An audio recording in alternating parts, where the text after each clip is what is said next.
Student, आज मैं आपको लाइफ प्रोसेस यानी कि जैव प्रक्रियाओं में प्लांट से रिलेटेड लाइफ प्रोसेस का एक बहुत ही इम्पॉर्टेंट पॉइंट है वाष्पोत्सर्जन यानी कि ट्रांसपायरेशन।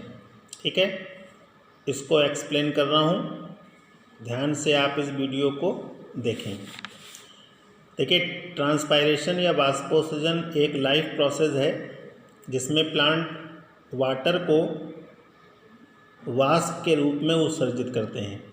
तो अगर हम इसको डिफाइन करें तो सिंपल लैंग्वेज में आप कह सकते हैं, पादप अपने वायवीय भाग द्वारा जल को वाष्प के रूप में उत्सर्जित करते हैं। इस क्रिया को वाष्पोत्सर्जन कहते हैं। ठीक है, plant vaporise excess water in the form of vapor from aerial parts. This process is known as transpiration. ठीक है, तो वाष्पोत्सर्जन एक प्रोसेस है जिसमें प्लांट अपने वायवीय भाग द्वारा जल को वाष्प के रूप में क्या करते हैं, उत्सर्जित करते हैं। ठीक है, अब देखो, ये जो ट्रांसपायरेशन है वाष्पोत्सर्जन, ये 3 अलग अलग विधियों से होता है, जिसको हम कहते हैं टाइप्स ऑफ ट्रांसपायरेशन या वाष्पोत्सर्जन के प्रकार। तो वो पहला आपका क्या है, क्यूटिकुलर, इसको हम लोग बोलते हैं उपचर्मीय वाष्पोत्सर्जन। दूसरा होता है लेंटिकुलर, इसको बोलते हैं वातरंध्रीय वाष्पोत्सर्जन। और तीसरा होता है स्टोमेटल। स्टोमेटल मतलब होता है रंध्रीय वाष्पोत्सर्जन। आया समझ में? अब अगर हम क्यूटिकुलर की बात करते हैं तो क्यूटिकुलर जो है, इसमें क्या होता है कि जो लीव्स होती हैं, पत्तियाँ, इनकी जो क्यूटिकल यानी कि एपिडर्मिस होती है, आपको ये हम बता दें कि लीफ में 2 सरफेस होती हैं, एक अपर एंड लोअर। एक अपर एपिडर्मिस होती है और एक लोअर एपिडर्मिस। इसको हम बोलते हैं ऊपरी उपचर्म और निचला उपचर्म। Upper epidermis, lower epidermis. बीच में इसके वैस्कुलर स्ट्रैंड होता है जिसमें जाइलम और फ्लोएम होते हैं, और बाकी जो एरिया होता है इसको मीसोफिल सेल्स बोलते हैं, यानी कि मध्योतक कोशिकाएं।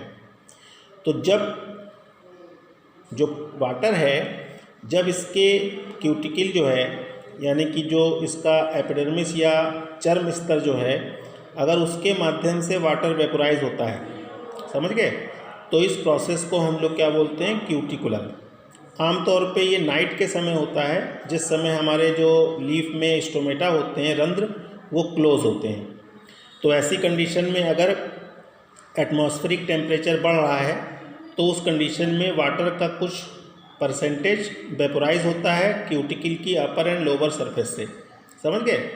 तो अगर हम इसको टोटल परसेंटेज में देखें तो लगभग आप मान लो 2 to 5% जो है ट्रांसपिरेशन इसी विधि से होता है, जो कि लीफ की क्यूटिकल रीजन से होता है। समझ गए? उसके बाद जो सेकंड है आपका लेंटिकुलर, इसको हम लोग क्या बोलते हैं, वातरंध्रीय वाष्पोत्सर्जन।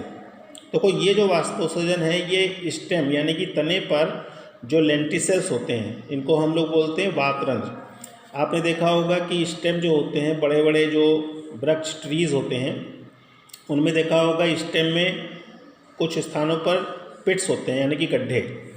कभी कभी उसमें देखा होगा जैसे गोंद है ना, गम, या फिर रेजिन, टेनिन, ये सब जो पदार्थ हैं वो इससे क्या होते हैं, एग्जिट होते हैं। तो ये जो पोर्स हैं, इनको हम लोग बायोलॉजिकल लैंग्वेज में क्या बोलते हैं, वातरंध्र यानी कि लेंटिसेल। पीपल है, बरगद है, नीम है, इन वृक्षों में ये जो वातरंध्र हैं वो ईजिली आप देख सकते हैं। ठीक है, अब होता क्या है कि जो वातरंध्र हैं ये हमेशा उसके चर्म स्तर यानी कि जो एपिडर्मिस है स्टेम की, उस पर ये पाए जाते हैं। तो इसमें जो मीसोफिल सेल हैं यानी कि जो अंदर की कॉर्टेक्स सेल हैं, उनमें जो वाटर फिल होता है वो कभी कभी इन वातरंध्रों के द्वारा वेपोराइज होता है। तो इस प्रकार से ये जो ट्रांसपायरेशन है, ये आपका लेंटिकुलर ट्रांसपायरेशन कहलाता है, और इसका जो परसेंटेज है वो बहुत कम होता है, लगभग मान लो 1 से 2%। 1 से 2% जो है वो वाष्पोत्सर्जन इसके माध्यम से होता है। समझ गए। उसके बाद देखो थर्ड और मेन जो सबसे मुख्य है वो आपका क्या होता है, स्टोमेटल। इसको हम लोग क्या बोलते हैं, रंध्रीय वाष्पोत्सर्जन। आप ये मान लो कि लगभग 95% जो वाष्पोत्सर्जन है वो इसी के माध्यम से होता है। आपको मालूम है कि जो रंध्र होते हैं वो कहाँ पर पाए जाते हैं, लीफ में। अब लीफ की अपर सरफेस और लोअर सरफेस दोनों सरफेस पे रंध्र जो होते हैं वो प्रेजेंट होते हैं। आया समझ में। अब देखो जो